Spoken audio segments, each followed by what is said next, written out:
حضور صلی اللہ علیہ وسلم تشریف فرما ہے، ایک صحابی، ایک شخص ایمان میں داخل ہوا، حضور کی مجلس میں آتا ہے لیکن بہت غمگین رہتا ہے۔ حضور نے ایک دفعہ پوچھ لیا کیا بات ہے؟ کہا اللہ کے رسول، قصور اور جرم ایسا ہوا ہے کہ وہ میں یاد کرتا ہوں تو مجھے رونا آتا ہے۔ کہ کیا جرم ہوا؟ کہا میری بیوی حاملہ تھی اور ہماری عادت بیٹیوں کو زندہ قبر میں دفن کرنا، اس بری عادت کی ہم جہاں خوگر تھے، تو میں کہیں سفر میں گیا آیا تو میری بیوی کی گود میں بچہ۔ میں نے کہا کس کی بچی ہے؟ اس نے کہا تم گھبراؤ نہیں، یہ تو پڑوس کی ہے۔ کہا اچھا پڑوس کی ہے تو پھر رکھو، ٹھیک ہے ہمیں ایک بیٹی مل جائے گی، یہ میری نہیں ہے اس لیے میری غیرت کے خلاف کچھ نہیں۔ کا بچی کو پالنا شروع کیا، وہ بھی اس کو یہ سمجھتے ہوئے کہ یہ بیٹی میری نہیں ہے، اور وہ اس نے بھی توجہ دی۔ بچی جب بڑی ہوئی، اس کی ادائیں بھائیں تو باپ کے دل میں اس نے گھر کیا اور اس کو محبت ہو گئی۔ جب بڑی ہوئی تو باپ کی خدمت میں لگی اور ابا ابا کہتی تھی۔ جب کہا مجھے دھوکہ پڑ گیا، بیوی کو دھوکہ پڑ گیا کہ اب تو اس شخص کے دل میں اس کی اتنی ادائیں بھاگ گئی ہیں، محبت ہو گئی ہے، اگر میں سچ بتا بھی دوں تو اب یہ کچھ نہیں کرے گا۔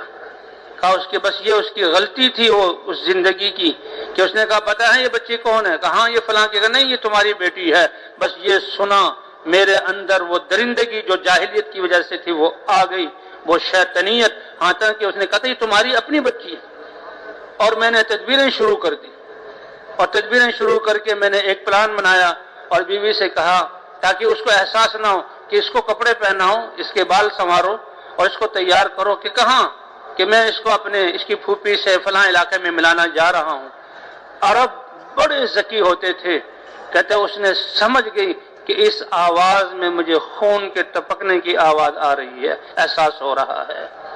لیکن خاوند نے پھر لجاجت کی، کہا اچھا تم یہ میری امانت ہے، میری امانت کو ضائع نہ کرنا۔ بیٹی تیار ہوئی، وہ میرے ساتھ ہوئی، میں اس کو راستے پر لے کر چلا۔ آگے دو راہ آیا، ایک راستہ آباد تھا، دوسرا راستہ ویران۔ اس ویران راستے پہ لے کر چلا تو اس لڑکی کو بھی احساس ہوا کہ معاملہ کچھ گڑبڑ ہے، اور چلتے چلتے وہ ایک اندھے کنویں پر ختم ہو گیا۔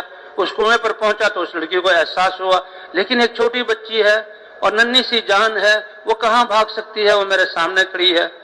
اور کہا مجھ پر دونوں خیالات کی جنگ ہو رہی ہے، ایک یہ بیٹی ہے، معصوم ہے، جان ہے، اس کو ضائع نہ کروں، اور ایک وہ درندگی جو جاہلیت کی وجہ سے تھی کہ میری غیرت کا کیا ہوگا۔ کا شیطان اور نفس غالب آیا اور میں نے اس کو پاؤں سے پکڑا اور سر کے بل اس کو کنویں میں پھینکا، اور وہاں کنویں بہت نیچے ہوتے ہیں، بہت نیچے، کنویں کو دیکھو تو ڈر لگتا ہے۔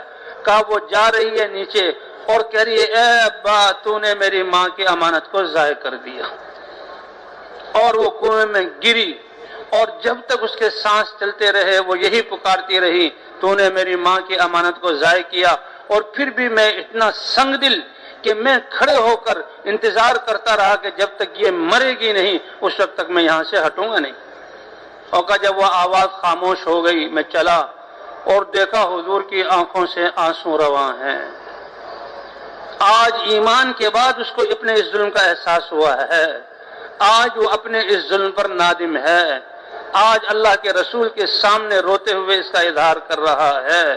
یہ ایمان دلاتا ہے کہ تم ظلم کر رہے ہو یا انصاف اخلاق والے ہو یا بد اخلاق، یہ ایمان اور دینی زندگی ہوگی، حضور صلی اللہ علیہ وسلم والی تعلیمات ہوں گی، کیونکہ اللہ اور اللہ کے رسول نے ساری چیزیں واضح کر دی۔